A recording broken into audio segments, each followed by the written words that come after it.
Amigos queridos,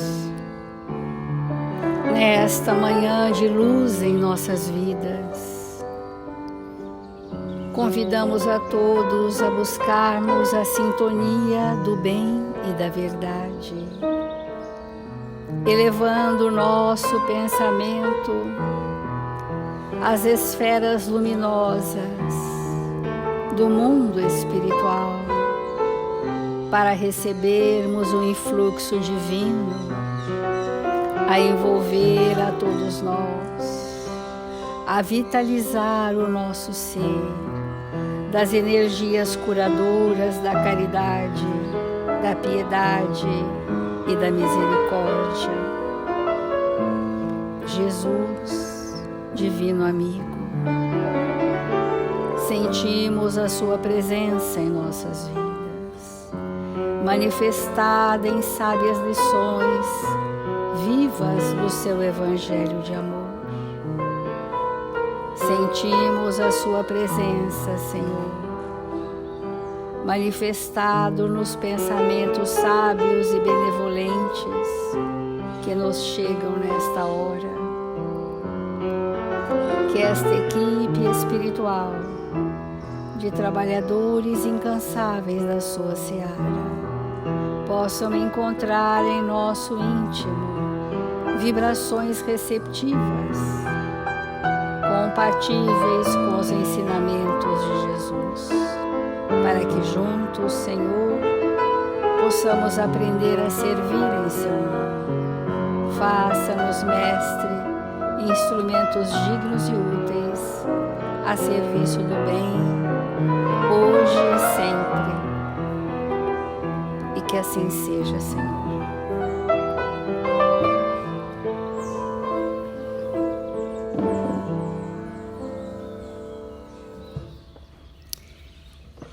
Do Evangelho segundo o Espiritismo, o capítulo Muito se pedirá àquele que muito recebeu, dar-se-á àquele que tem.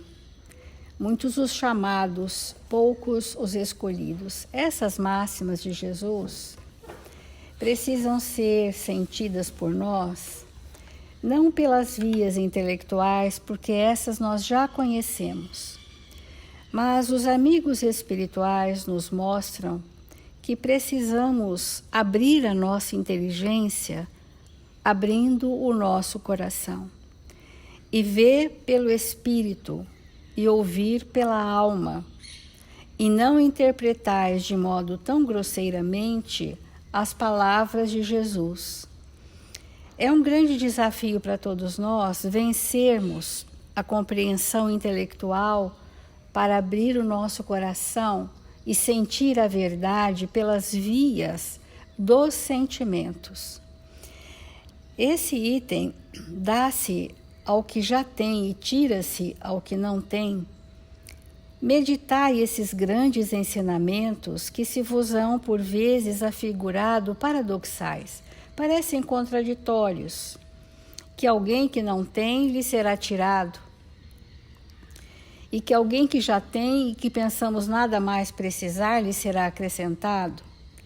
Essa interpretação parece paradoxal porque esse entendimento ainda não veio pelas vias do sentimento, que é o que os espíritos estão hoje nos mostrando. Quem são aqueles que mais recebem? Aquele que recebeu é o que possui o sentido da palavra divina. E ontem nós falamos sobre isso, que a palavra divina, figurativamente, seria a palavra de Deus, e para nós é a verdade do Evangelho. Essa é a palavra divina. Então, aquele que possui o sentido do Evangelho, que compreendeu e vivencia de alguma forma o Evangelho, recebe porque tentou tornar-se digno do que sabia. Tornar-se digno do que conhecia, do que chegou para ele. Recebeu unicamente porque tentou tornar-se digno dela, da palavra divina.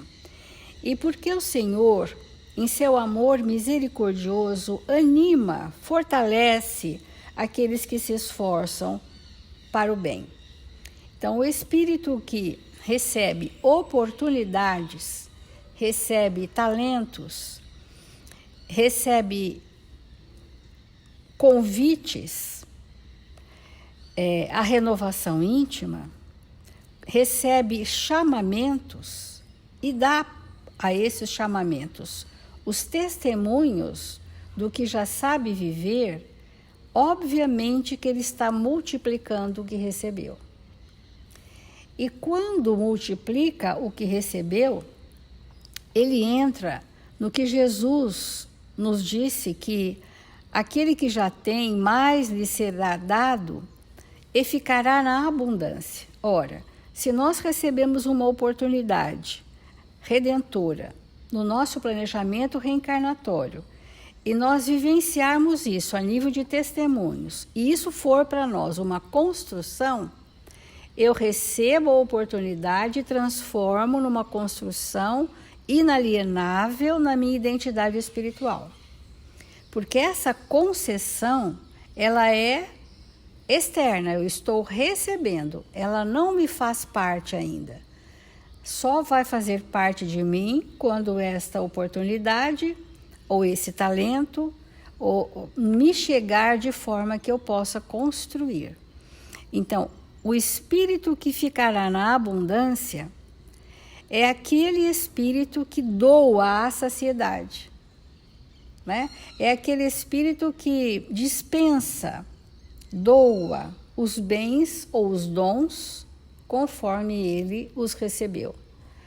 Olha que maravilhoso, você recebe uma oportunidade, trabalha aquela questão, aquilo se incorpora como valor e você fica abundante daquela experiência. Abundante daquela experiência, farto daqueles recursos e, portanto, fértil para manifestar aquilo que construiu em si. Então, vamos entender, aturados, perseverantes, esses esforços atraem as graças do Senhor. Esse polo atrativo que aqui o Evangelho fala, são um imã que chama a si o que é progressivamente melhor. Vamos traduzir esse imã que chama para nós o que é especialmente melhor ou progressivamente melhor como um vetor, na linguagem da evangelização de espíritos. Então, nós temos polos no nosso perispírito atrativos. E se eu estou diuturnamente, como diz o Evangelho, no esforço de dignificar o que recebi da oportunidade que me é chegada, se eu estou nesse empenho pessoal, eu gero uma polaridade atrativa para tudo que é semelhante ao bem que eu recebi. Então, é um estado de sintonia progressivo e construtivo. Esse é um tipo de vetor. Mas nós podemos também ter os vetores repulsivos. Nos é dado e nós nada fizemos com aquilo que recebemos porque estávamos cegos. Não tínhamos olhos de ver, ouvido de ouvir, acuidade do sentimento para sentir o bem que aquele momento é em nossas vidas. E ao invés de nós passarmos a fazer uma construção desafiadora, que é o testemunho, mais das vezes nós ficamos nas queixas, no medo, naquela paralisia das ideias fixas, e aquilo não progride. Então, quando não progride, e vetorialmente eu atraio situações difíceis que se acumulam dentro de mim, nós podemos dizer, assim como nós podemos fazer construções no bem, nós também temos construções terríveis, adensadas no nosso perispírito.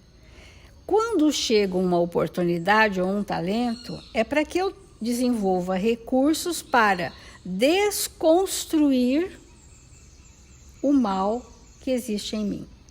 Desconstruir o adensamento de ideias doentes adensadas no meu perispírito. Esse é o processo do objetivo da reencarnação. Nós reencarnamos para reorganizar energeticamente o nosso perispírito. Como?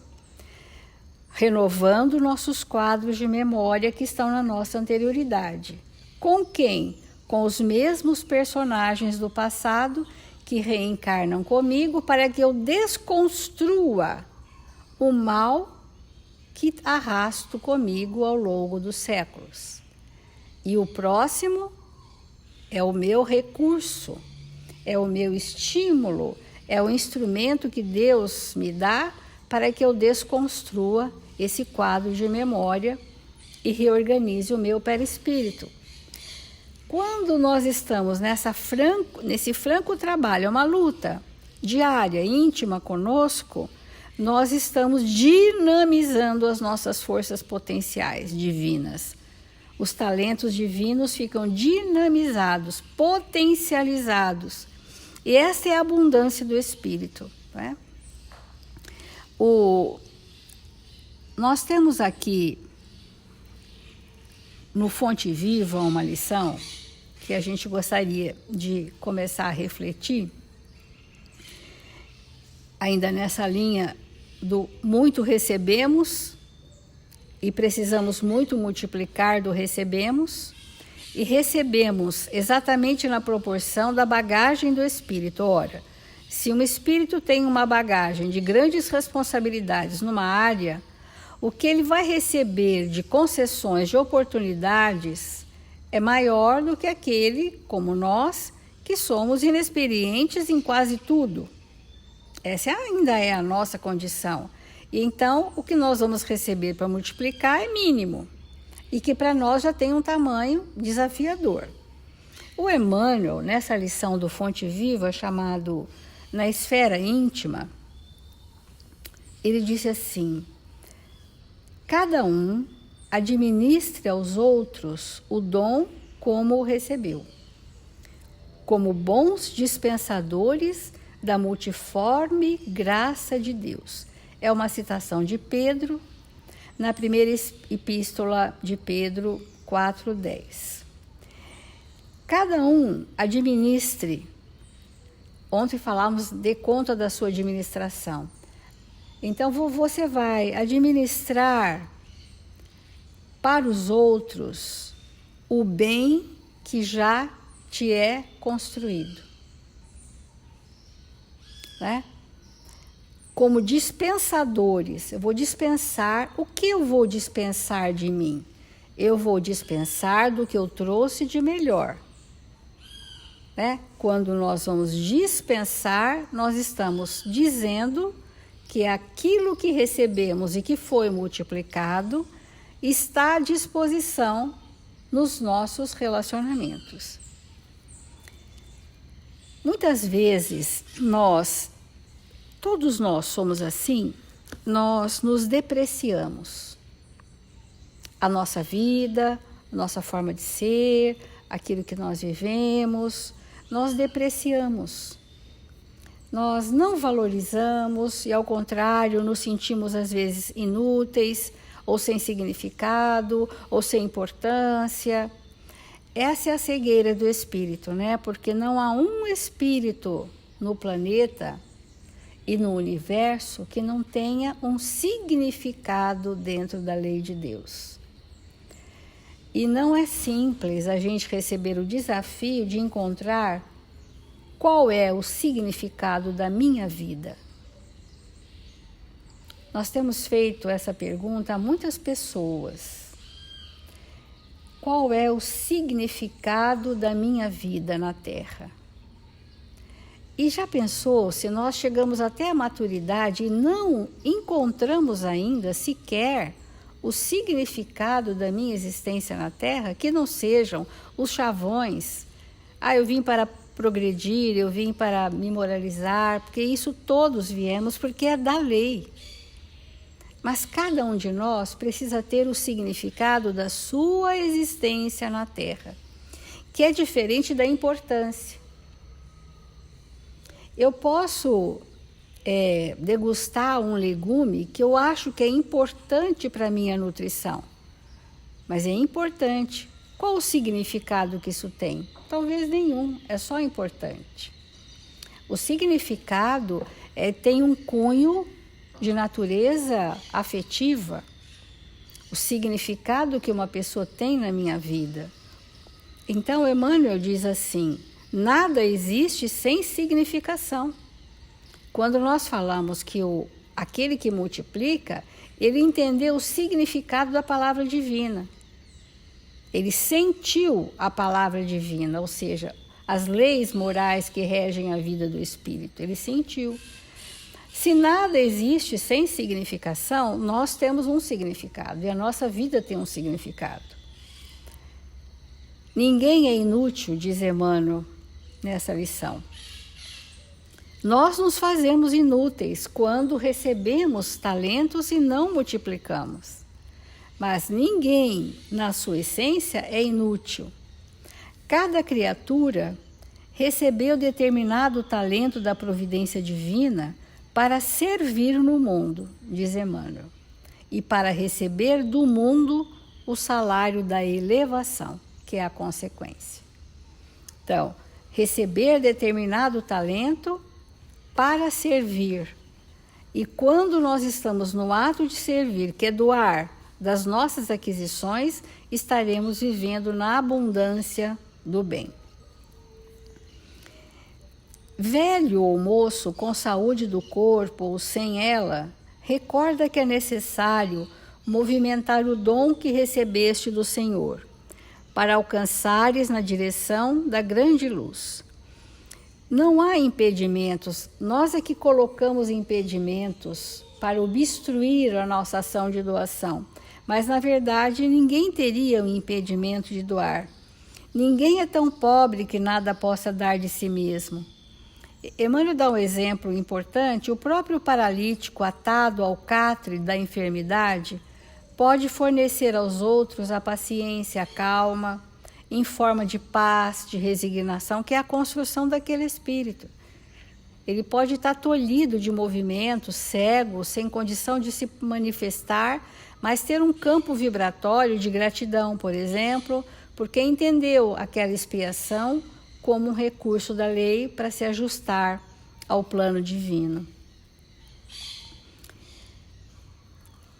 Quem cumpre o dever que lhe é próprio age naturalmente a benefício do equilíbrio geral. O dever, que é um ditame da consciência, né?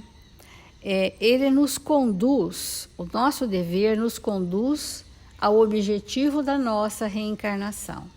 Mas nós precisamos entender o significado, o que significa para nós. Lembra-te de que as horas são as mesmas para todos e de que o tempo é o nosso silencioso e inflexível julgador. Ontem, hoje, amanhã, são 3 fases de um caminho único. Mas o hoje é a nossa melhor oportunidade. Hoje nós estamos melhor que ontem. E amanhã estaremos melhores do que hoje, porque amanhã estaremos acrescidos de uma experiência do dia anterior. Se nós focarmos no momento atual da nossa vida, a obra do Espírito. Então, que somos nós mesmos. Se nós focarmos hoje, esgotar todas as minhas possibilidades de fazer o bem e reparar o mal que fazemos todos os dias, a nossa continuidade do amanhã, a nossa expressão vibratória do amanhã será de luz, será fértil, será na abundância.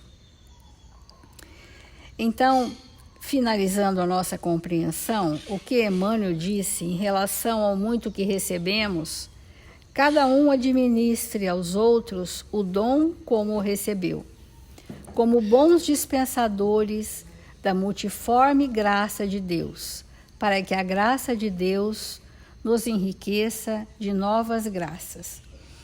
O convite, nessa lição na esfera íntima, o convite de Emmanuel para nós é que não há impedimentos para se viver o bem. Não há.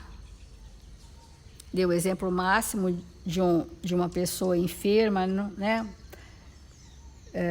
Tolhida de manifestar o pensamento, a palavra e o comportamento, mas está ali um foco luminoso dando a abundância daquilo que já se é, que é o ser, né? Ser bondoso é diferente de estar bondoso temporariamente, como é o caso nosso, né? Permeado de tantas dificuldades. Então, esse convite a sermos espíritos multiplicadores do bem, onde quer que estejamos, já é o tempo para todos nós. Que tenhamos a coragem da fé e as experiências do dia a dia para sedimentar em nós esses valores. Vamos encerrar fazendo a nossa prece.